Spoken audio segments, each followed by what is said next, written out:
Yo, what is going on, guys? We're here with another video, and today we'll be talking about the NBA trade deadline.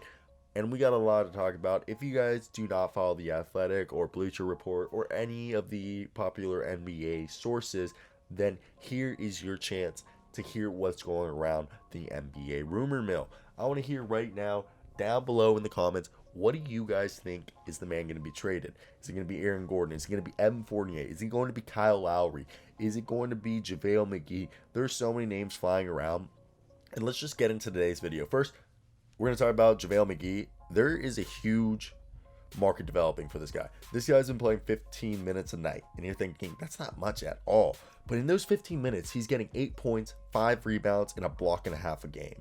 In 15 minutes. Obviously, if he keeps playing 30 minutes, his number would still go down. His numbers wouldn't be 16 points, 10 rebounds, and 2.5 blocks a game, because obviously the more minutes you play, your numbers will go down. But that's just the idea. That's amazing that he's doing that. So there's a lot of contending teams that are looking at JaVale McGee and like, hey, we want him on our team. This is a guy that we would like to bring to our team because they believe he could be the center they're missing to help them in their rotation.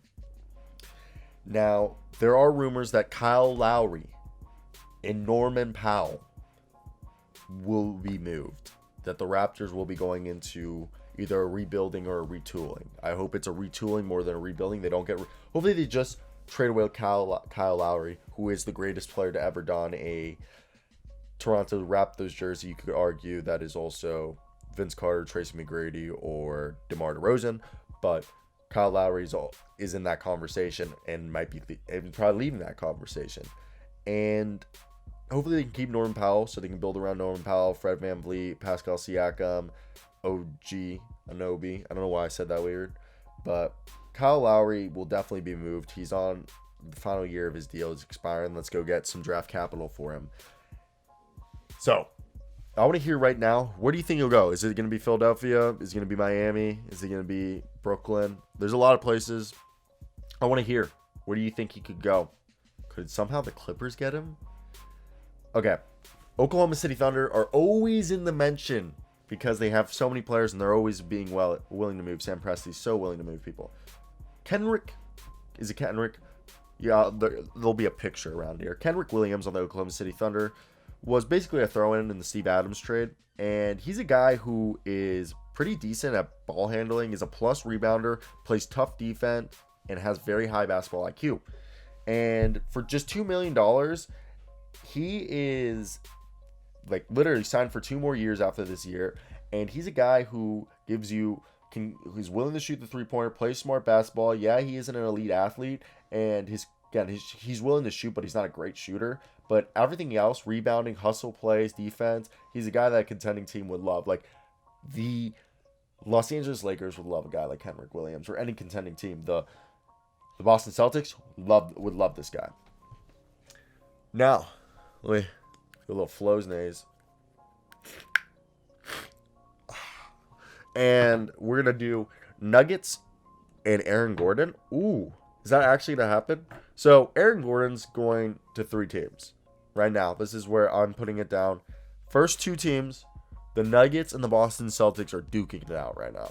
They're trying to figure out who's going to be there because the Nuggets really miss Jeremy Grant. And imagine Nikola Jokic and Aaron Gordon. Aaron Gordon's a versatile defender, and he's been shooting 40% on 4.3 attempts from 3 this past season. And the best part is he's a guy who really isn't a shot creator for himself, but if he is a guy like Nikola Jokic on the offensive end, imagine how much better he will be at scoring when he has an elite playmaker helping him create his shot. Because yeah, he can kind of create a shot, but he's not the best shot creator. And Aaron Gordon, imagine being next to our man Nikola Jokic. Ooh, that'd be amazing.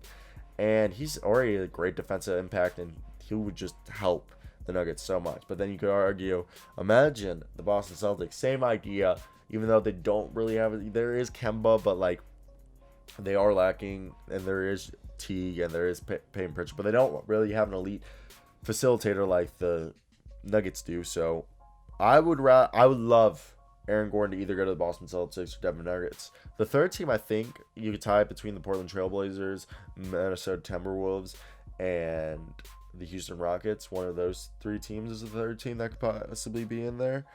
But yeah, I don't know. In this deal, I think whatever deal Aaron Gordon goes in, I think they're just gonna throw Evan Fournier. But the problem with the Nuggets is that they can only offer a 2020 first round pick and a 2027 first rounder due to the fact that like they just have a bunch of other stuff going on right now that they can't do that trade. So yeah, I think this is going to be an interesting day on the market. But besides that, man, I just think it's going to be a really fun year. So we're going to just keep running through this. Okay.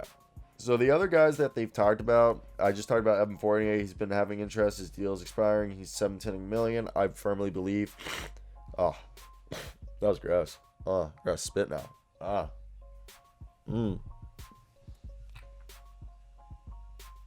Had to spit, guys.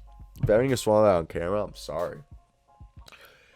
Bulls are listening to Lowry Markkanen. Lowry Markkanen expressed the Bulls forward is available, and he's having a bounce back year, shooting 17.7 points per game, and 40% from three. He's a restricted free agent after this year, so basically whoever trades for him, you're trying to get those restricted free agent rights.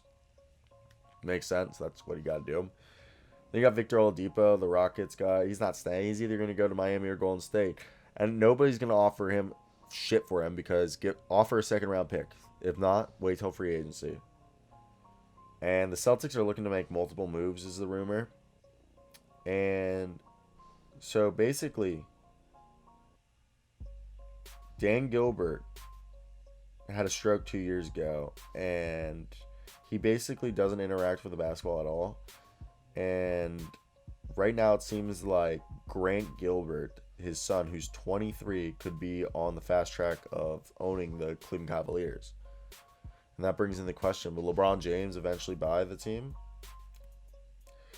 There is a deal that sends Marcus Smart to the Orlando for Evan Fournier and Aaron Gordon is indeed possible cap wise. Salary Smart's fit. Alright, word. So if you use the trade exception and you throw in Smart, you can get Fournier and Aaron Gordon. I wouldn't do that, but there is a better way to execute this. If you send Javante Green, Carson Edwards, probably like Romeo Langford, and a few other guys, young guys that you guys don't care for, you can keep Marcus Smart, send one or two picks, and still get Fournier and Evan Gordon. Because there's like Romeo Langford, Carson Edwards, Aaron Nesmith. I don't think they'll trade Aaron Smith. There's a bunch of guys that they have that they can just dish out. But yeah, that's pretty much it today, guys. Hope you guys did enjoy that. Till next time, guys. Puppies. Oh.